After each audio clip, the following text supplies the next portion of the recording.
Deep dives and blue skies. Welcome back to Talking Blue with Nick, the best Dodgers analytical podcast that you can find.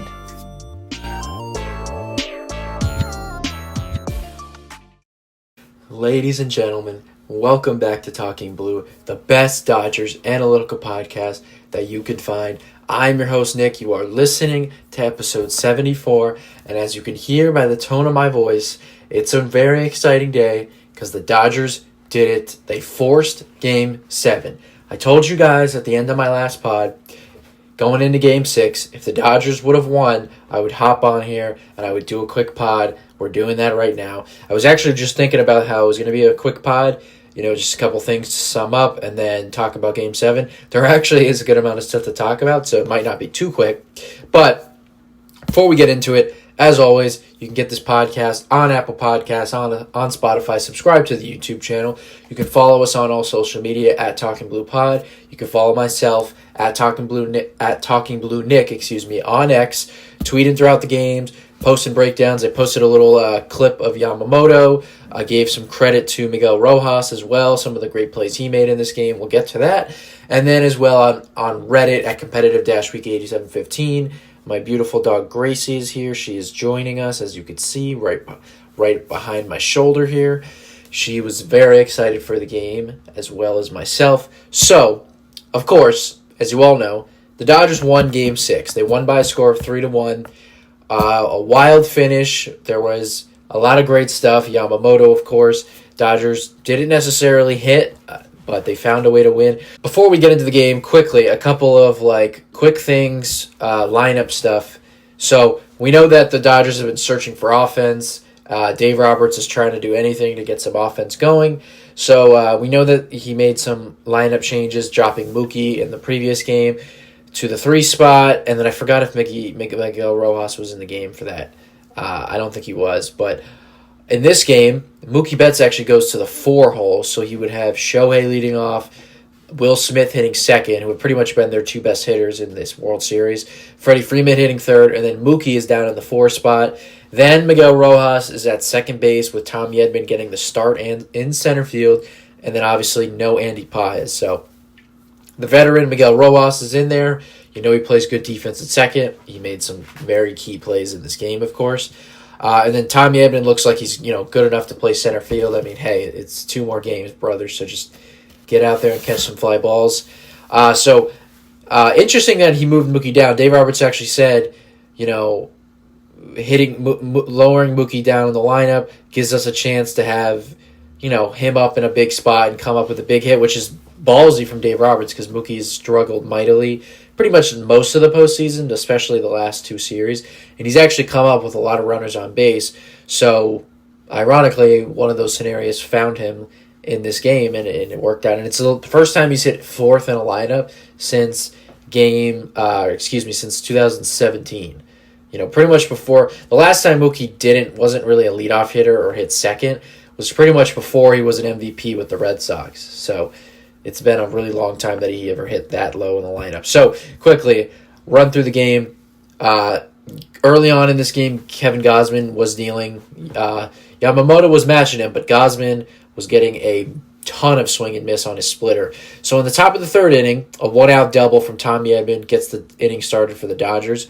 A couple batters later, Shohei Ohtani is intentionally walked, so it's 1st and 2nd. And then Will Smith, with one of the bigger hits of the game, he doubles into the left field corner. He gets Kevin Gausman again. We know he took him deep in Game 2.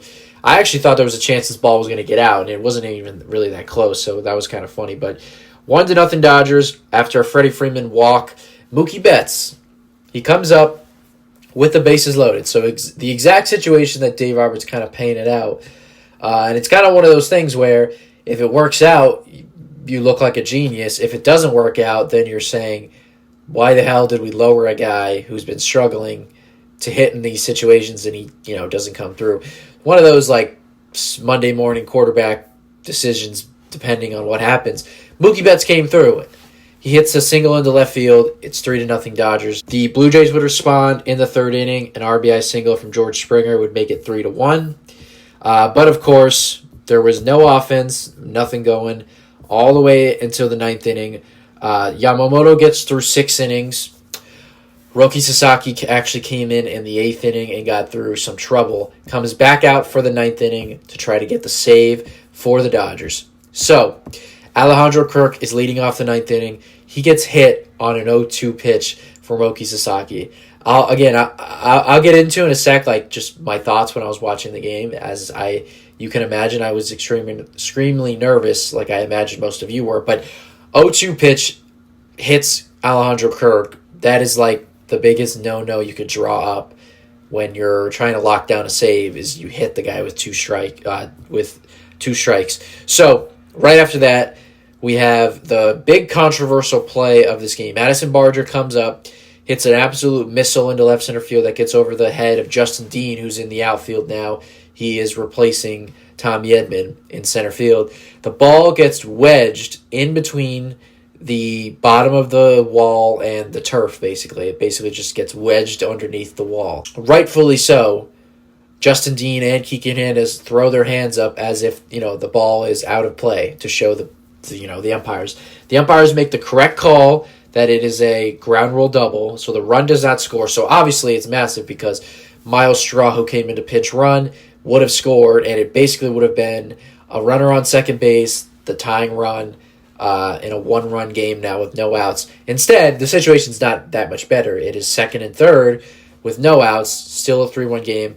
Dave Roberts goes to Tyler Glasnow. Ernie Clement comes up, who is one of the most aggressive hitters in the game, swings at a first pitch sinker, gets jammed, pops up to Freddie Freeman. So obviously that is huge because if you're Glasnow coming in there, you're thinking, okay, I can allow one run, even if this guy, I allow a sac fly. Once you get that one out, you start to think to yourself, hold on, I could actually get out of this inning and we can win this game. Then, of course, the last play of the game, one of the greatest plays you will ever see, what looked like a bloop single. Andres Jimenez bloops a ball into left field. Kike Hernandez comes charging in, makes the catch on the run, and doubles up Addison Barger on second base for the third out, a double play, and the Dodgers win. Tyler Glasnow gets the save. I'll talk about Yamamoto in a sec, but just my thoughts while I was watching that game. So obviously, we know going into the game, we needed the Dodgers to hit. And for a lot of the game, the Dodgers actually had, out of the 9 innings they played, 7 of them were 1, 2, 3 innings. So the offense technically did not show up. It almost doesn't matter. Like, going into the game, I said, you have to just figure out a way to win one game. It doesn't matter how you do it.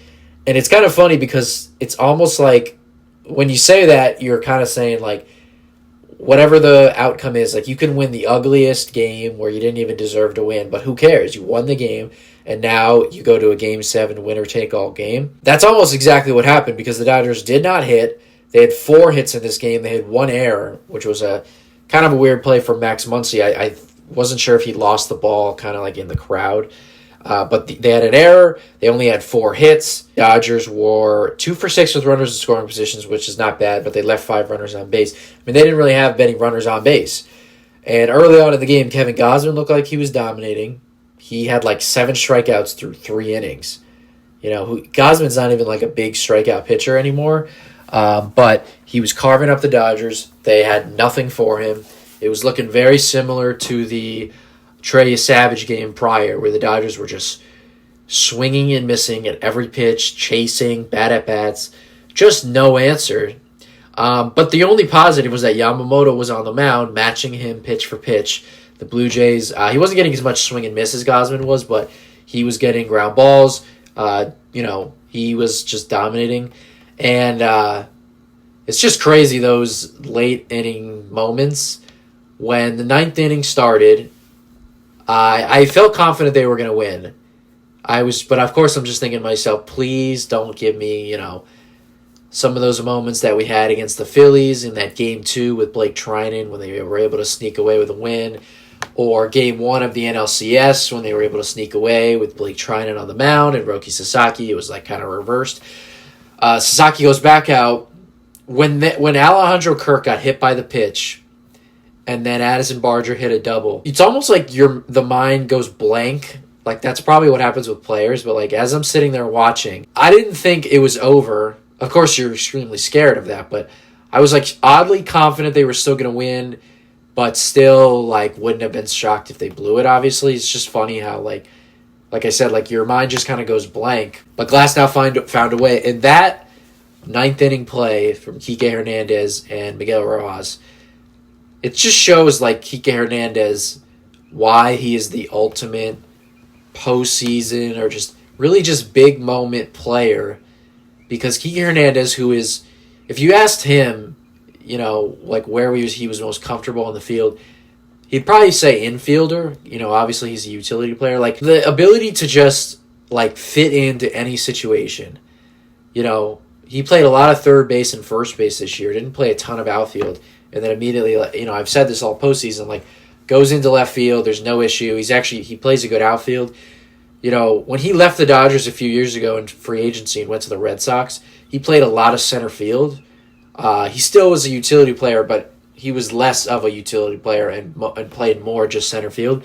He was one of the best center fielders defensively in the game. Like, he is just one of those players who's, like, not freakishly fast and not freakishly athletic. He does have a good arm. That is something that he has. But it's just the ultimate, like, feel. Like, he got an incredible jump. I saw the numbers on, I think it was, like, a 40% catch probability, which is not very high. And he made the play look easy. Right off the bat, as soon as you saw the contact, I thought it was a bloop single. As soon as the camera switched and I saw Kike, I was like, oh, that's going to hang up and he's going to catch it. And he caught it pretty easily. And then again, he threw the ball to second base. Now, it was a short hop, so it was almost a bad throw. And then that's where Miguel Rojas comes into play. He almost like caught the ball behind him on the short hop. So, again, he made probably even more incredible play considering that he was able to stay on the bag, catch the ball, and get the force out. You know, because it would have been an incredible play by Kike alone to catch the ball and not get the double play. But, you know, that obviously, just everything, like, you didn't have to face George Springer. George Springer came up there. He would have been representing the winning run. So, just unbelievable play. Probably I put this on X, probably the loudest I've screamed, like, hell yeah, after a play in a long time. Because it's like, you just never know in that moment. You're like, wow, we are like one pitch from getting walked off in Game 6. You know, ultimate just defeat. It was looking like the Blue Jays were going to have like their Joe Carter moment. You know, their moment. But the Dodgers snuck away with a win. Yamamoto, let me get into him really quickly because he, of course, absolutely dominated. 6 innings pitched, 5 hits, 1 earned run, 1 walk, 6 strikeouts. Only had 12 whiffs in the game, so we actually haven't seen Yamamoto get a ton of strikeouts in this postseason, which is funny because he is a strikeout pitcher.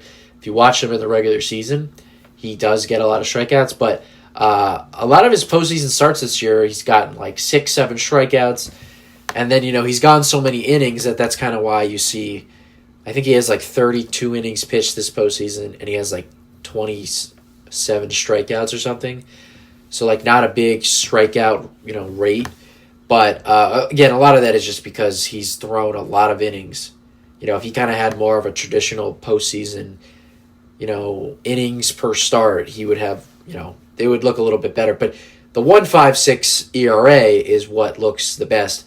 And right now, with the Dodgers 1 win away from winning the World Series, right now he would be the favorite to be the MVP, based on what's happened in this postseason. Or I should say in this World Series. Just, again, incredible stuff. He only threw 96 pitches. The one kind of surprising thing about his start was that he didn't go back out for the 7th inning. I just figured with the way that Dave Roberts has handled the pen all postseason, and considering that Yamamoto was, you know, only at 96, it's funny because, you know, a year ago, if a Dodger starter gave you 96 pitches, you would have been like, huh? And he gave you 96, and it was like a shocker he didn't go back out there. I thought he was going to go back out for the 7th, and just go batter to batter. Maybe he only gets 1 out, 2 outs, and then they take him out. That's what I thought was going to happen. But, you know, I didn't see the post-game press conference. I wonder if Dave Roberts just felt like, you know what, he gave us 6. The Blue Jays did get to him a little bit in the later innings, so let's just end it right here. 96 pitches. It's almost like maybe Dave Roberts learned from the Shohei start where he tried to sneak in a couple more outs with Shohei on the mound, and that kind of backfired. So maybe that was in the back of his mind. I don't know. I just figured like Yamamoto has thrown so many innings and pitches this postseason. It looked like 96 pitches. If he goes out there and has a pretty clean inning, you can get him under 110 pitches and get him through 7 innings, and then you could actually go, because they let Sasaki go, or they were planning to have him go multiple innings, and theoretically they could have given it to Sasaki in the 8th after Yamamoto went 7, and then have him close out the final 2 innings, which they did because Justin Robleski, pitched the 7th inning, and he did really good. Shout out to Justin Robleski, man. You guys know if you're a long time listener to this pod this season, early in the year when Justin Robleski came up, I can remember him making a start against the Cardinals. This was in June. I don't know if it was his first start of this year, but I think it was like the first time he had been called up in a while. And I remember saying, like, I didn't really think he was that good. He's kind of like what they call like a quadruple A pitcher. Like, he's kind of an older minor leaguer. Not old, but like I think he's like 26 years old. And I just didn't really love him that much. I just kind of viewed him like a Landon Knack, like a depth piece kind of guy. Like he'll give you innings when you need it. And then also, like a couple other guys in the pen, he wasn't on every postseason roster. I'm pretty sure he was on the Reds roster, and then I want to say that he was on the Phillies roster. Or no, he wasn't on the Phillies roster. He might have not even... I know he wasn't on the Philly roster. He might have not even been on the Brewers roster, too. And he's pitched some big innings in this postseason so far. And based on how things play out in Game 7, like, who knows? You might see him again. And it's just so funny how he's added the velo. Like, sometimes he'll just randomly hit 99. I always think that's funny. But the best thing about Justin Robleski is that he pounds the strike zone. He does not allow walks. So if he brings a little bit more swing and miss that you're used to with him, which he's done a little bit in the postseason so far, he's also a guy who keeps the ball on the ground. Like, he can be a weapon, and he has been so far. And then you just consider, like, the guys on the Blue Jays are probably like, who the hell is Justin Robleski? Not saying they don't do their homework, but, they probably barely know anything about him. So shout out to him because I think he allowed a single in this game, or there was a play that Mookie Betts kind of bobbled, it would have been an infield hit, and he pitched around it. Sasaki came in the 8th inning, allowed a couple base runners, but was able to pitch through it. They tried to send him back out in the 9th, and he just allowed the first pitch hit by pitch, and then the double to Addison Barger. He slowly but surely has like regressed from his like incredible, just dominant stuff against the Phillies and the Brewers. And ever since that Game 1 against the Brewers where his command faltered, ever since then he's been somewhat, less like of a lock. And when he doesn't have the splitter that he possesses when it's not, in the zone, it's not really going to be in the zone, but when it's not getting like chase, when he's kind of like throwing that ball for a ball, it's kind of hard for him, to get ahead in the zone and stuff like that. And that's kind of what has happened to him a little bit when he gets into trouble. But his stuff is so good, and he still is like throwing strikes at a much better rate than he did as a starter. That because of that, he still doesn't really get hit hard or anything like that. It's just really just comes down to his command. So we'll see if Sasaki, I think he threw like 27 pitches, 33 pitches. He threw 33 pitches. So I don't know if he'll pitch in Game 7. I'm sure he's available. I mean, I'm pretty sure Dave Roberts said everyone but Yamamoto is available. And I don't even know if I believe that because, it's kind of funny. Like, Yamamoto, by his standards, like, kind of didn't empty the tank. He threw 96 pitches.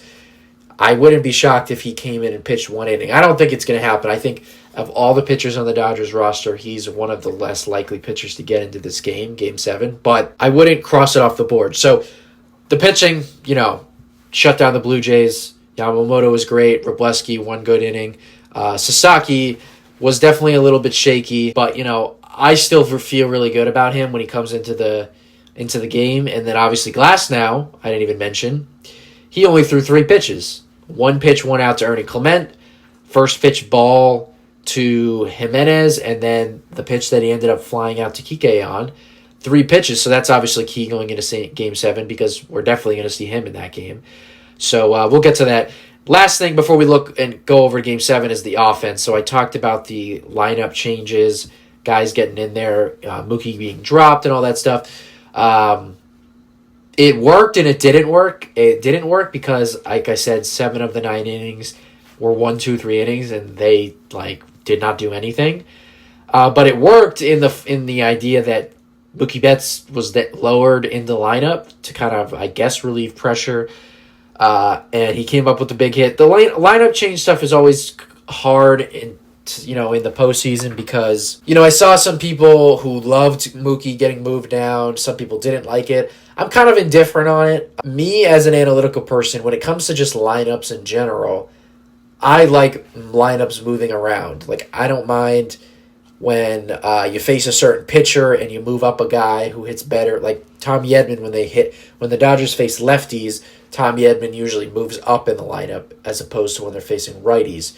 Same thing with Teoscar Hernandez. He might hit 5th or 6th against righties, but then against lefties, he's hitting 3rd or 4th. Tom Edman or Max Muncy gets dropped in the lineup against lefties.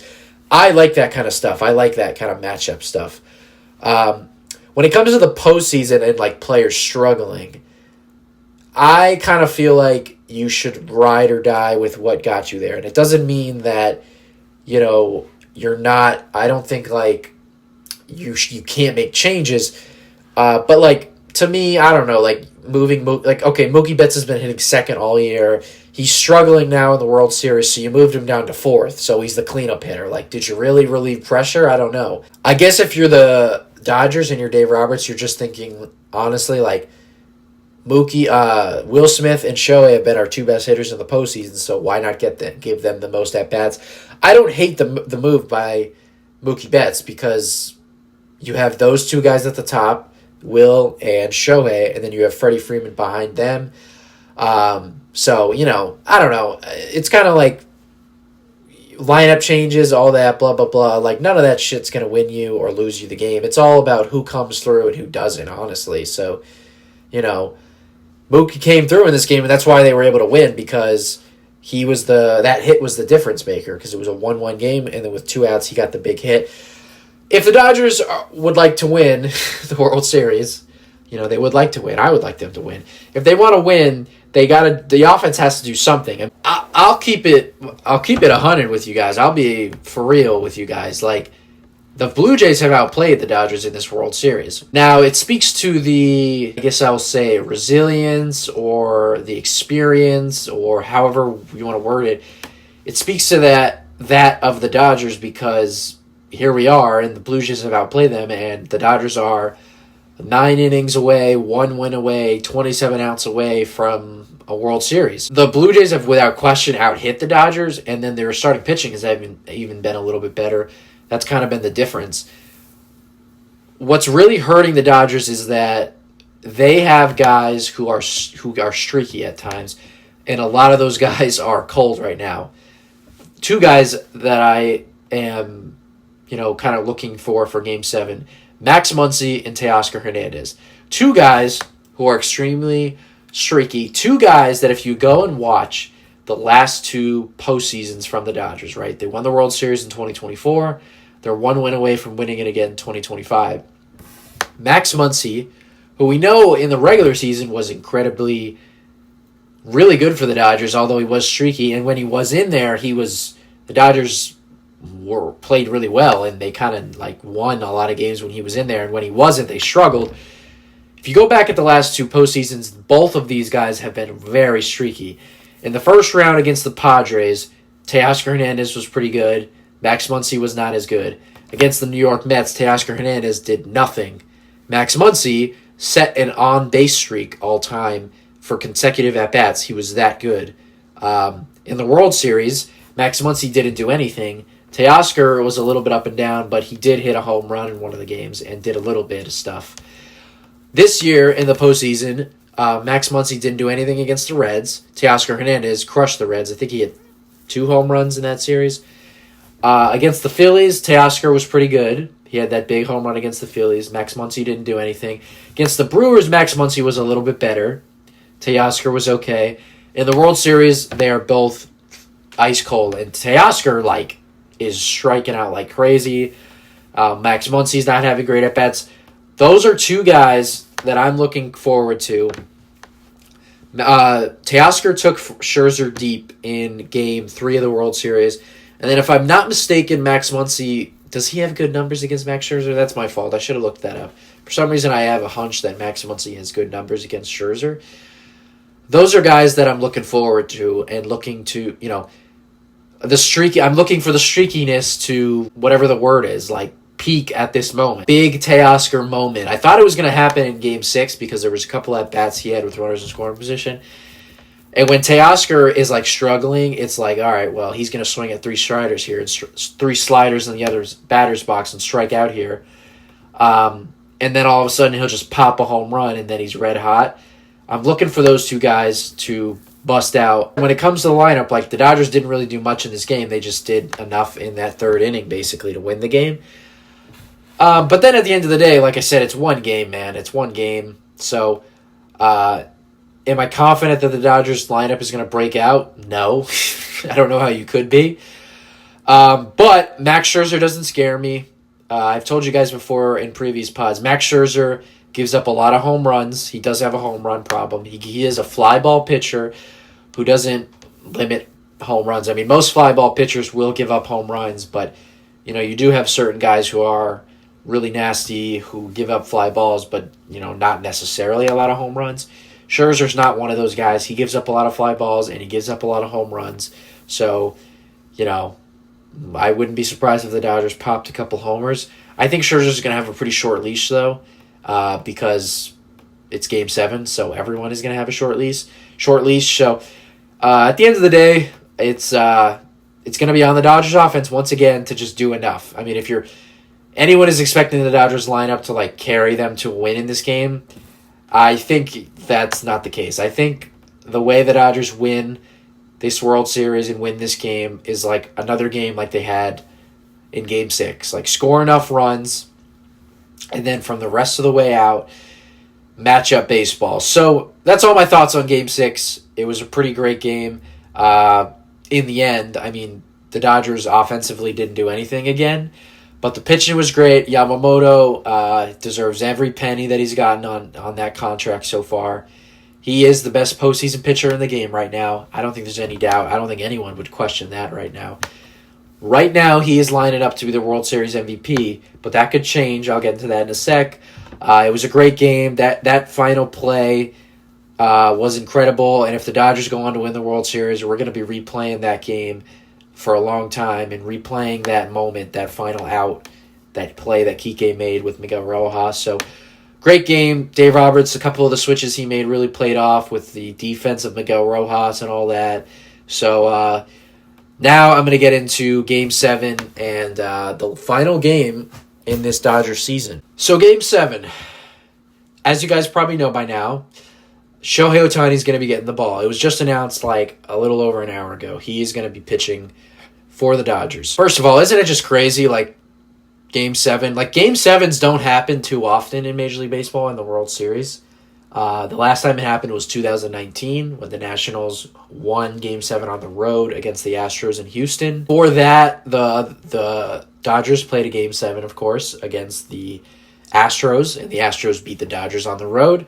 So the last couple of road teams have won Game 7 of the World Series, so that's, that helps. It is just crazy to think, this is it's kind of hard to compute in your brain, this is the last game of the season. This will be, regardless of what happens. You're so used to, games where, in the Dodgers case, you can win the game and you advance, or, winner game, ALCS Game 7, you win that game, you obviously advance. You lose, you go home. This is Game 7 of all Game 7s. It's Game 7 of the World Series. So it is the last game of the regular season. By the way, it's November 1st, which is pretty cool. So we're watching baseball into November.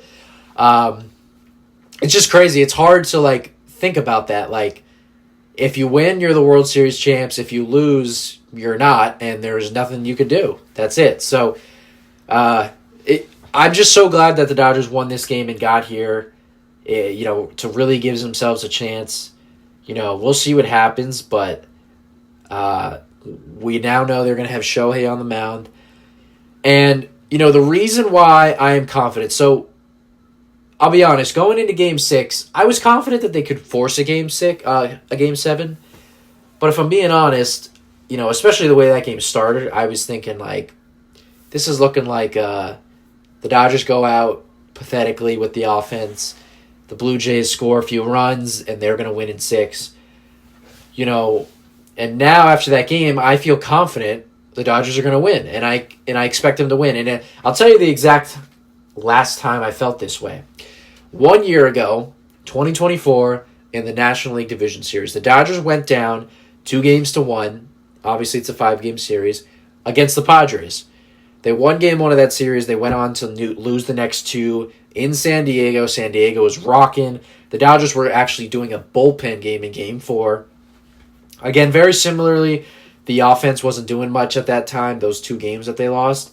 And outside of a Teoscar Hernandez grand slam, it was looking like the Padres were going to have a party on their field and eliminate the Dodgers.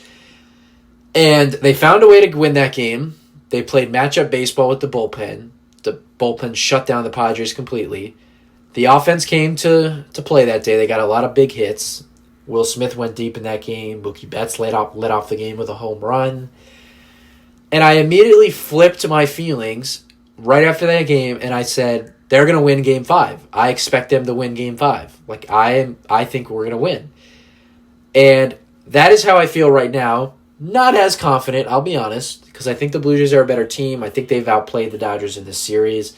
They are a very resilient team. They've shown a lot of, not sure what the word is, but strength, I don't know, mental fortitude to lose that 18-inning game and come back and win the next 2 games. And they lost that game last night in crushing fashion. They're easily going to flush that and just say, it was a crushing loss for them, but at the end of the day, they weren't winning the game. It wasn't like they blew the game in the 9th inning. They blew a chance to come back and win. That's all they blew, and they knew that in the back of their head, in the back of their mind, they had Game 7 if they didn't win. So that's why I'm a little less confident, because I think that the Blue Jays are just going to be like, hey, it's Game 7. We didn't think we were going to beat the Dodgers in 5 or 6. We were. So anyways, that's how I feel. I feel very similar to the way I did a year ago against the Padres. Wasn't sure what we were going to get in Game 6. They found a way to win, and here we are, winner-take-all game, and I expect them to win. And one of the reasons I expect them to win is not because of the offense, not because of the bullpen. It is because the pitchers that we are going to see in this game. We know that in 2024, the Dodgers won the World Series because of their dominant bullpen and a lineup that was incredible and didn't let up. The reason why they were going to win this World Series, and the reason why, if they win it, will be because of their starting rotation. And in this game, we are going to see Shohei Ohtani, we are going to see Tyler Glasnow, and we're going to see Blake Snell. They're going to pitch the majority of this game, and they're going to get the majority of the outs in this game. And it's fitting that the 4 starters will have pitched the majority of the outs in the final 2 games to win the World Series. And if you would have told me going into Game 6 that your 4 starters are going to carry you and pitch the majority of the outs in these final 2 games, I would have been confident. And that is why I am confident that they are going to win Game 7. Because their superpower, their strength, is going to be at full force with 1 game left in the season. Yes, Shohei is going to be on short rest, but it is the final game of the regular season. Tyler Glasnow has pitched a lot this postseason, and we know, all of his injury history. It is 1 more game to win a World Series. Blake Snell threw 116 pitches, I think, just 3 or 4 days ago. He'll probably be on the shortest leash of all those guys. But it is 1 game for the rest of the season, and then whoever else comes out of the pen. So the most interesting part of this game is how are they gonna throw it out there? For the longest time, this goes back to over a year ago when the Dodgers signed Ohtani. I always envisioned Shohei Ohtani closing out the World Series on the mound, just like he did in the WBC 2 years ago, almost 3 years ago in 2023. So going into Game 6, when it was like, win this game and just give us a chance for Game 7, that's what I thought would happen. But of course, given the fact that Shohei isn't going to throw like a ton of innings because he just pitched a few days ago, and given the fact that it's Game 7, and given that, the pitching DH Shohei Ohtani rule, it makes the most sense for him to start the game. Because he can start the game on the mound, give you a few innings, and then when he comes out, you obviously keep his bat in the lineup. You don't have to worry about if he comes into the game in relief in the middle of the game. You don't have to worry about, pinch hitting with losing your DH, putting him in the outfield. Now, obviously, Shohei could come in to close the game, and then if they win the game, it doesn't matter. But then you kind of risk Shohei. What if you don't get a lead, and then you don't even use Shohei? Then it's like you didn't even use one of your best pitchers in the last game of the year. So I think that's the best decision. I think that makes the most sense. You start him on the mound. We'll see how long he goes. Dave Roberts said it could be 2, it could be 4. I think the easiest guess, or the most likely outcome, is 1 time through the order. Now, again, it's 1 game. I know he just pitched a couple days ago, but it's the last game of the regular season, so you can empty the tank. You can push yourself, past what you would expect, and it's all going to depend on how he feels. I mean, if he carves up the Blue Jays the first time through the order, let's say the first time through the order he faces 10 batters, so he only allows 1 hit, and he's getting a lot of outs, and say, the 4th inning is coming around, and Shohei has only thrown 45 pitches, let's say, and he looks, and there's been not really many stressful innings, they're going to send him back out there, and he's going to want to stay out there. But I think the most likely is 1 time through the order, 1 inning, see how it happens, and then send him back out for the 2nd, and then that 3rd time, 3rd inning, you kind of see what happens. I think it's very likely we see 2 innings, 2 1/3, 2 2/3. He gets through 2 innings, and then maybe say in the 3rd inning, he gets into some trouble, and then Dave Roberts brings in a reliever to get out of the inning, like Anthony Banda comes in to relieve him, get through the 3rd inning. Then the 4th inning comes around, Glasnow comes back out. Let's say Glasnow gets through 2 innings, right? 5th, he gets through the 4th, and then he gets through the 5th.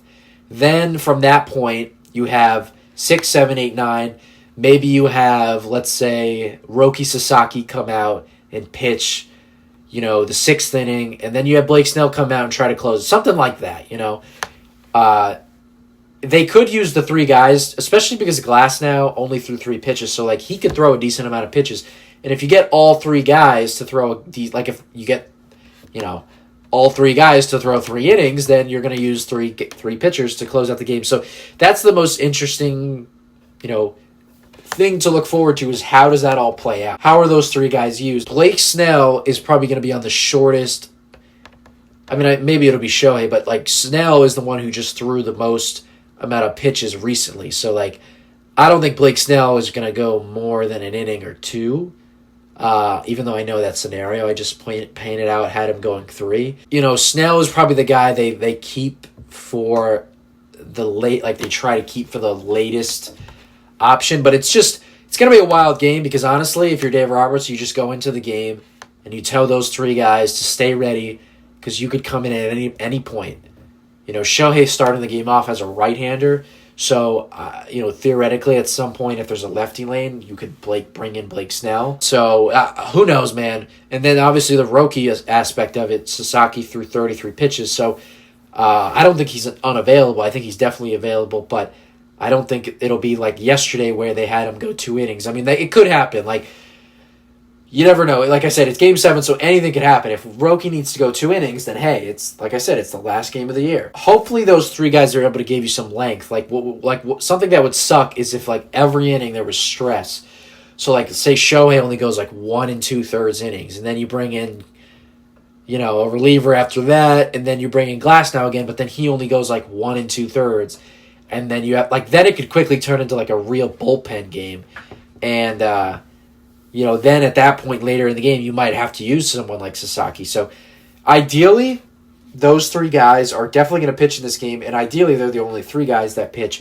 But realistically, I think you also see Banda at some point to clean up an inning, and then Sasaki probably to bridge Glasnow to Snell or something. Or maybe they just go Shohei for 2, Tyler Glasnow goes 3, that's 5 innings, and then maybe Snell goes 6-7, and then maybe you just have Sasaki. Or maybe Banda goes 1 inning for the 8th, and then Sasaki just pitches the 9th and closes it out. So that's going to be the biggest thing to look forward to, is how do they pull that off? And then, like I said, just the offense just has to do something. You gotta, Scherzer's not unhittable. Someone's got to pop a home run. And 2 guys I'm looking forward to, 2 guys that I think are going to do something and kind of shock some people, are Max Muncy and Teoscar Hernandez. I think that I think one of those guys are going to go deep in this game. And I think one of them is going to be a pretty decent, a big home run. The offense has got to show up. Someone's got to get a big hit, and I think that someone definitely will. And then, I think it's going to be a similarly stressful final innings, heart attack until that final out. But we'll see. We'll see. It's Game 7. It's unbelievable that we're here, man. I started this podcast back in March. That feels like so long ago, honestly. Previewing games, getting ready for, the season, previewing series, recapping series, all that stuff, the ups, the downs.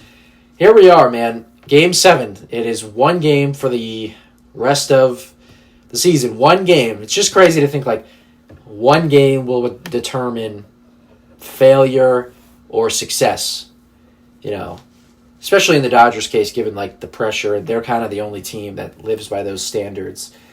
That's a discussion for another day, but that's all I have for you guys. I hope you guys enjoyed. It was a wild Game 6. We're getting Game 7. Dodgers, Blue Jays, Game 7 of the World Series. It's November 1st.